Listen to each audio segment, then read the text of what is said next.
Every one is replaceable in this planet. నువ్వు పోతే నీ గర్ల్ ఫ్రెండ్ కి ఇంకో బాయ్ ఫ్రెండ్ దొరుకుతాడు, నువ్వు ఆఫీస్ లో డిజైన్ చేస్తే మీ బాస్ కి ఇంకో ఎంప్లాయ్ దొరుకుతాడు, నువ్వు పోతే మీ ఫ్రెండ్స్ కి ఇంకో ఫ్రెండ్స్ దొరుకుతారు. నువ్వు నా జాబ్, నా పిల్ల, నా ఫ్రెండ్స్ అని తపన పడుతున్నావు, అంత తపన పడుతున్నావు కదా. లాస్ట్ వస్తే నువ్వేనావనుకో వాళ్ళకు ఆ ప్రేమ నుంచి ఇంకో వ్యక్తులు దొరుకుతారు. ఓకే, నువ్వే పర్మనెంట్ కాదు. ఈ ప్రపంచంలో మనకి ఏది పర్మనెంట్ కాదు. రిలేషన్షిప్లు ఉన్నా, లేదంటే పని చేస్తున్నా, లేదా ఫ్రెండ్షిప్ చేస్తున్నా సరే, ఇదే మైండ్ సెట్ తో ఎవరు పర్మనెంట్ కాదు. మనం పోతే ఇంకొకరు వస్తారు వాళ్ళ లైఫ్ లోకి.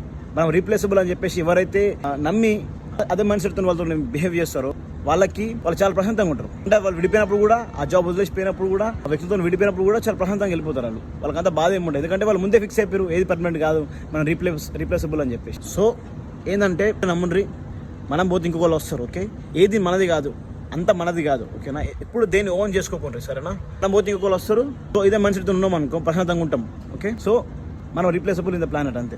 Good luck guys.